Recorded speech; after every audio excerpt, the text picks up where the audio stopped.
Hello friends, ನಮಸ್ತೆ. ಎಲ್ಲರಿಗೂ Ashwini's kitchen YouTube ಚಾನಲ್ಗೆ ಸ್ವಾಗತ. ಹಾಗೆ ನಮ್ಮ ಚಾನಲ್ನ ಇನ್ನೂ ಯಾರ್ಯಾರು ಸಬ್ಸ್ಕ್ರೈಬ್ ಮಾಡ್ಕೊಂಡಿಲ್ಲ ದಯವಿಟ್ಟು ಮಾಡ್ಕೊಳ್ಳಿ, ಪ್ರೋತ್ಸಾಹಿಸಿ. ಬನ್ನಿ, ಇವತ್ತಿನ ವಿಡಿಯೋದಲ್ಲಿ ನಾವು ಒಂದು ತುಂಬ ಟೇಸ್ಟಿ ಕೊಡುವಂತಹ ರಸಮ್ನ ಯಾವ ರೀತಿ ಮಾಡ್ಕೊಳ್ಳೋದು ಅಂತ ನೋಡೋಣ. ನಾನು ಮೊದಲಿಗೆ ಒಗ್ಗರಣೆ ಮಾಡ್ಕೋತಾ ಇದ್ದೀನಿ.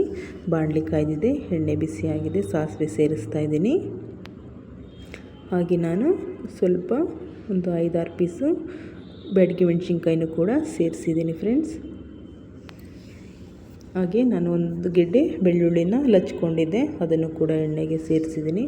ಸ್ವಲ್ಪ ಕರಿಬೇವಿನ ಸೊಪ್ಪು ಹಾಕಿ ಸ್ವಲ್ಪ ಚೆನ್ನಾಗಿ ಸೋಟಲ್ಲಿ ತಿರುಗಿಸ್ಕೊಳ್ಳೋಣ. ಹಾಗೆ ನಾನು ಇದಕ್ಕೆ ಒಗ್ಗರಣೆಗೆ ಇಂಗನ್ನು ಕೂಡ ಸೇರಿಸ್ತಾ ಇದ್ದೀನಿ. ಗ್ಯಾಸ್ಟ್ರಿಕ್ ಸಮಸ್ಯೆ ಇರೋರು ಇಂಗನ್ನು ನಾನ್ ವೆಜ್ ಬಿಟ್ಟು ಪ್ರತಿಯೊಂದು ಸಾಂಬಾರಿಗೂ ಸೇರಿಸ್ಕೊಳ್ಳಿ. ಹಾಗೆ ನಾನು ಮೊದಲೇ ಇದಕ್ಕೆ 1-2 ಟೊಮೆಟೊ, ಹಾಗೆ ಸ್ವಲ್ಪ ಬೇಳೆ, 1-2 ಹಸಿರು ಮೆಣಸಿನ್ಕಾಯಿನ ಒಂದು 3 ವಿಜಲ್ ಕೂಗಿಸ್ಕೊಂಡಿದ್ದೀನಿ. ಆ ನೀರನ್ನ ನಾನು ಒಗ್ಗರಣೆಗೆ ಸೇರಿಸ್ತಾ ಇದ್ದೀನಿ. ನೆಕ್ಸ್ಟ್ ಮಿಕ್ಕಿರುವಂತಹ ಟೊಮೆಟೊ ಮತ್ತು ಬೇಳೆನ ಚೆನ್ನಾಗಿ ನೈಸಿಗೆ ಸ್ಮ್ಯಾಶ್ ಮಾಡ್ಕೋಬೇಕಾಗುತ್ತೆ. ತುಂಬ ನೈಸಾಗಿ ಆಗಬೇಕು, ತರ್ತರಿ ಇರಬಾರ್ದು. ರಸಮ್ಮು ಟೇಸ್ಟ್ ಚೆನ್ನಾಗಿ ಬರೋದಿಲ್ಲ. ಈ ರೀತಿ ಚೆನ್ನಾಗಿ ಸ್ಮ್ಯಾಶ್ ಮಾಡ್ಕೋಬೇಕಾಗುತ್ತೆ. ಒಂದು 5 ನಿಮಿಷ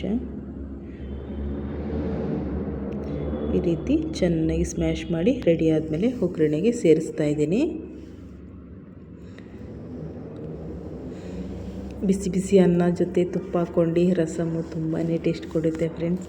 ಹಾಗೆ ನಾನು ಇದಕ್ಕೆ ಸ್ವಲ್ಪ ಜೀರಿಗೆ ಹಾಗೆ ಮೆಣಸನ್ನು ಪೌಡರ್ ಮಾಡಿ ಸೇರಿಸಿದ್ದೀನಿ. ಮೆಣಸು ಮತ್ತು ಜೀರಿಗೆನ ನಾನು ಸ್ವಲ್ಪ ಬಿಸಿ ಮಾಡ್ಕೊಂಡು ಕುಟ್ಟಿ ಪುಡಿ ಮಾಡಿರೋದು. ಹಾಗೆ ನಾನು ಇದಕ್ಕೆ ಹುಣಸೆಹಣ್ಣು ರಸನ ಸ್ವಲ್ಪ ಸೇರಿಸಿದ್ದೀನಿ. ಟೊಮೊಟೊ 2 ಹಾಕಿರೋದ್ರಿಂದ ಸ್ವಲ್ಪನೇ ಹುಣಸೆಹಣ್ಣು ರಸ ಸೇರಿಸಿದ್ದೀನಿ. ಎಲ್ಲ ಸೇರಿ ಮಿಕ್ಸ್ ಮಾಡೋಣ ಇವಾಗ.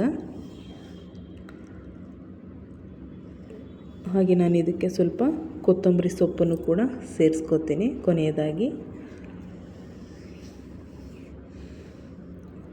ಹಾಗೆ ರುಚಿಗೆ ತಕ್ಕಷ್ಟು ಉಪ್ಪನ್ನು ಕೂಡ ಸೇರಿಸೋಣ.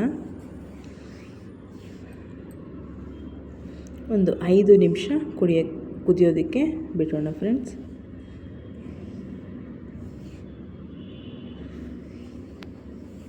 ನೋಡಿ, ಕುದೀತಾ ಇದೆ. ತುಂಬಾ ಚೆನ್ನಾಗಾಗುತ್ತೆ ಫ್ರೆಂಡ್ಸ್ ಈ ರೀತಿ ಮಾಡ್ಕೊಳ್ಳೋದ್ರಿಂದ. ಹಾಗೆ ಯಾರ್ಯಾರಿಗೆಲ್ಲ ಈ ವಿಡಿಯೋ ಇಷ್ಟ ಆಗಿದೆ ದಯವಿಟ್ಟು ಕಮೆಂಟ್ ಮಾಡಿ, ಶೇರ್ ಮಾಡಿ.